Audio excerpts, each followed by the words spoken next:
Hey guys, how you doing? Morning, and this lesson is about a day late. We do this usually Monday, Wednesdays, and Fridays, but this is a Saturday, and we're just coming to you. So, as they always say, it's better late than never. And we're looking at the entrepreneurial journey, learning the pillars of business, how to run a business, what a business is all about, what it takes to be an entrepreneur, the skill sets, the elements, the major pillars that you have to figure out. And this is kind of a guide. It of course needs for you to, and I'm going to share a couple of resources after this lesson. I'll send them out on Monday morning, but or over the weekend. But there are elements of everything, the major elements and components. When you're learning anything, whatever skill sets it's involved, you are going to have to learn the major elements. And when you figure out these elements, naturally there will be fixes, tweaks, variations, deeper subject matter, but at least you will know where to look or what area to look into. Because if you are all over the place, can't figure it out, know the elements, then you don't know what to fix, and you spend a bunch of time creating problems, getting out of problems, troubleshooting, and you don't know how to dissect a situation and solve your problems quickly. Success loves speed. So you have to know what is going wrong, what you should be looking for. I'm trying to make you not, avoid or prevent you from being out there shooting in thin air, hoping that something stick, hoping that something work. I'm trying to give you the information so you can research what you want. There's this beautiful definition of education that I always like, and it is that education, an educated person is a person who knows where to find the information that they need and what information to search for. And that's powerful. Once you know what to search for, where to find it, then you are educated, because you naturally can solve your problems and figure it out. And remember that all business people start from a point where I don't have this and I would like to get this. Instead of saying, like people who have a poor mindset, instead of saying, well, this will never happen for me, only for some people, they say, how can I learn how to get this? What can I leverage to get this? Who can I contact to get this information or resource? And what time and effort do I need to put in to get this? And they put in the time and effort. And as all human beings do, they learn. And that's what I'm here trying to make you do. So we touched on the management aspect the last time. And now, before I go to the marketing aspect, which is really huge, I want to kind of preface the marketing aspect before I go deeper into it. It's an extensive topic. I want to touch maybe 2 or 3 lessons on it, but I want to preface it first so you understand. And as an entrepreneur going out there in business, the idea of business, what you are trying to do, you're trying to make business sustainable, scalable, and you're trying to make it grow so that it can afford you the freedom that you want in life. And you must understand that as a business person, you will evolve. And sometimes it's when you go on that journey that it takes you to a higher plane or a higher level where you start to feel different and you start to go on to other things. It's not that you have abandoned your passion. It's not that your passion has changed, but you're at another level. You are in another realm. And while you have contributed at this level, you want to go on to contribute, but you want to probably choose different methods or different medium. If you look at the Oprah Winfrey, for example, she was sitting on regular hardcore interview TV, talk show TV for a long time, but now she has moved on to serve that audience in many different ways. You see them in books, you see them in programs, you see them in high profile interviews, you see them in courses, you see them in different ways. And she have empowered other people to take up different branches that she would like to serve in, but she's probably not an expert in. And she has done that. So I'm just saying to you that while you are probably a mechanic, or you're probably doing livestock stock farming, or you're probably an artist, or you may be doing horticultural stuff, or you may be doing cattle rearing, or you might be selling clothes, or you might be selling hardware products. Understand that you are in business to ensure that you can sustain and you can grow. And there are many things that can lock you into a specific format. Let's say you are a one-person show and you're doing designs, and you have a 3-person team, and you're an architect and you're designing and you're making drawings for 2-3 clients. Let's say when you take on this work takes you 2 months. It's complicated, it's complex. You have to understand that while that project might be able to cover your expenses until you get the next project, you have to understand that you must think on a larger scale. You must think about, how can I still have business coming in for 6 projects like this? So instead of sitting there and making a drawing for 3 months, and during that 3 months you make $50,000, and you have to wait and you get that $50,000, you have to do another drawing for $50,000. You must be thinking on a scale of, how do I get 5 more of these drawings? Can I do the 5, or can I employ 5 more people? And instead of getting $150,000, I now get 5 times $50,000 or 6 times $50,000, which is $300,000, and I pay out even $175,000, and my profits are now sitting at $175,000 instead of me only having $50,000. So you must be thinking of scaling. That's the first thing. And if you are in a business where you have a small business and you're serving a small community, and let's say you have a grocery store, or you have one of these outlets, variety store, whatever you have that's selling stuff, and you realize that you're in a place where your sales are $50,000 for the month, you have to think about stretching your product line. You have to think about opening other branches. You have to think about investing in other stuff. What you're trying to do as a business person is to either increase the income from the stream of income that you have, or you're trying to add streams of income to your life, to your business, to your financial portfolio. Because the essence of life is growth. You have to be growing revenue.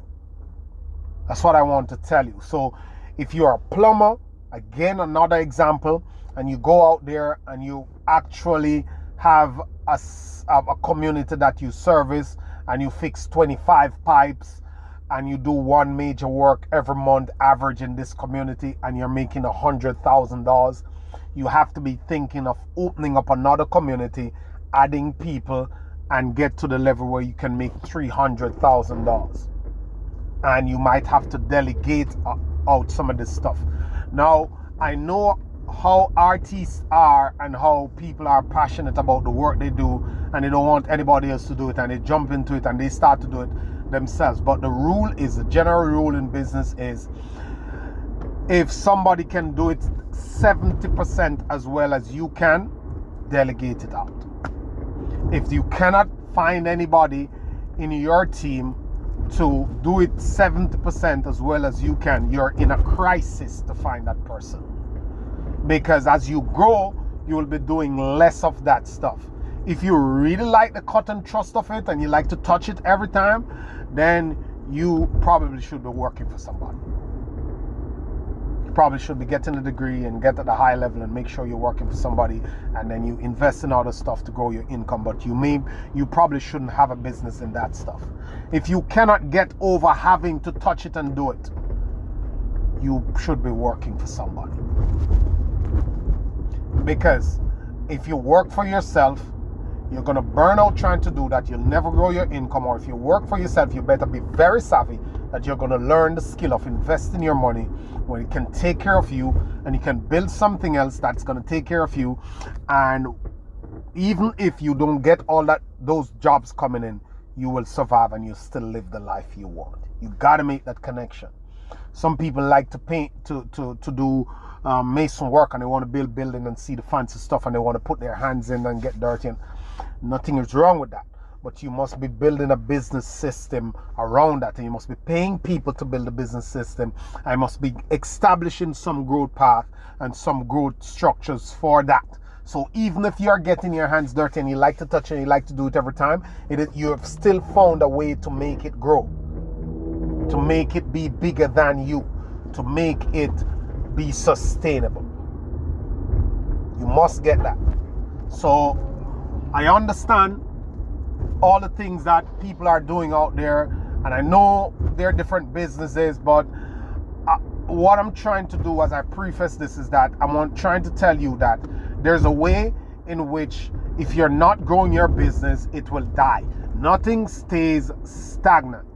Nothing, absolutely nothing on this planet, nothing in the universe, nothing on the solar system, nothing anywhere stays stagnant. I want you to absorb that and really think about it. You're either growing or you're dying. If you put $100 in the bank, it is not staying stagnant. Why? Because the value of it is either going up or it's going down. Because a January dollar is not the same as a December dollar. Why? It can either buy less, or in most cases it can buy less, or it can either buy more, rare cases. So nothing stays stagnant. Your health is not stagnant, your age is not stagnant, your business is not stagnant, your job is not stagnant. Things are happening. Your intelligence is not stagnant, your knowledge is not stagnant. Your brain cells, 20 million brain cells are produced and destroyed every minute in your body. Not brain cells, 20 million cells in your body, I think, overall. Listen, so please understand that you're not trying to run a small business. You're trying to grow a small business. And you're trying to make it bigger than you are. You're trying to build business systems that can run themselves and function without you. Because life is the greatest untrusted source you can run into. You don't know what life is going to do. It's not predictable. You don't know what life is going to do. And when life does its tricks, no amount of love for something, no amount of humility, no amount of high standard and quality of work can hold you up. What holds people up is a sustainable business system that can function, that runs well, that serves customers, that makes a profit without you having a human touch on every single aspect of it. It must have a system that can do and run itself. The definition of a company in and of itself is a separate legal entity. It's a person on its own. You have to be building that. So I wanted to preface my next lesson with this, because I don't want you to not grasp the concept that you need more. You will hear the company you work for now doing it in different ways. They need more things done, more results from this, more numbers, more sales. They always need an increase because they know that they cannot sit on the number that they had last year and think that they're going forward. Because this company make a lot of money, and they just hungry for the money, hungry for more, because they have to. Because things will move on them, and they have to be willing and ready to prepare. And the last thing I'll say on this topic is that you must be smart. You must be thinking objectively, and you must not get emotionally connected to a business system or business idea or the work you do. Don't become so emotionally connected, I probably should have said, that you're not actually keeping your finger on the pulse of the business. What am I talking about? Some business have incredible barriers to entry, meaning that anybody can't come and go get it and figure it out. It's hard to get the license, it's hard to get the setup, it's hard to get the softwares. It's just complicated and you can't get into it. Or some people have found a way to get in, set it up, dominate it, and are way ahead. And they have this thing turning for as far as you can remember. Some businesses do not have any barriers to entry. I mentioned before, my mom was running this little grocery store and this little ice cream parlor some time ago. Easy, just buy stuff, put it in the shop, sell it. She was making a killing. It was doing good. It was awesome. It was doing everything was going well. And then some other guy started a wholesale. Her sales started to fall off. So to make guy have a little bit more money, set up a bigger place, buying in more bulk, started take over the whole thing. Then he was running for like 5 years. Some other guy come and made a supermarket. Big, huge parking lot, pretty machinery, shut down the wholesale. There are businesses that someone can come and eat you for lunch in 10 minutes. And this is like, I'm serious about this. You have small shops set up in some areas. And the other day I noticed this community that's over there in Long Island, and a couple of years ago, Target have an express version of Target, and they come and they insert right in that community. What do you think is happening to the grocery stores and the grocery shops? They're suffering. They're losing sales. So what I'm telling you is that if the business you're in doesn't have a high barrier to entry, if there's 10 more plumbers who can come and fix the pipe, if there are 6 more people who can come and sell juice, if there's 50 more people who can come and make a restaurant, what you need to do, if you are in your heydays, you have to provide a quality product, you have to milk that baby, and you have to be investing otherwise to shore up your financial security in your life. Learn another skill. Buy real estate. Invest in the stock market. Find ways to make sure that your income is guaranteed so you can pivot if the business go down, or you can still have money coming in. That's golden. I was doing this cigar business and we were making a killing. We're good, making a killing, chilling, having fun. We're young, stupid, making a lot of money, gazing around, doing stuff. And then one morning we wake up and we try to clear our goods, and the government increased the tariff, totally wiped out the profitability of the company. No business, gone, done. We had no money put down, we had no money saved. And if we were thinking that, look, this business is not something that we can go hard on because the competition is powerful. It's a cigarette company. They're watching us. If we start to hurt their sales, they'll find a way to get back at us. So here what? Let's stack this money. Let's make a lot so we can be ready for other business opportunity. And need I tell you that there are many other business opportunities we could have gotten into, but we never stacked that cash. So when you're doing business, don't sit there and think that business will always be there, it will always be doing good, we always make a lot of money. Stack your money and start to open up other income streams. And that is at the core of what I want to tell you about growing your business, why it's so important to be growing and learning and doing other things and making more money. In our next lesson, we go into the heart of how you do this thing. How do you get your business to be sustainable? How do you get more customers? How do you make more money? And that is pegged and tied and wrapped up in marketing, the marketing principle. And that's what we're going to go to next. I'll send you out the resources that I want you to read. I want you to listen. And remember that if you are not willing to learn and act, no one can help you. If you're willing to learn and act, no one can stop you. Have a good day, guys. Always a pleasure. Let's keep learning. Let's keep doing.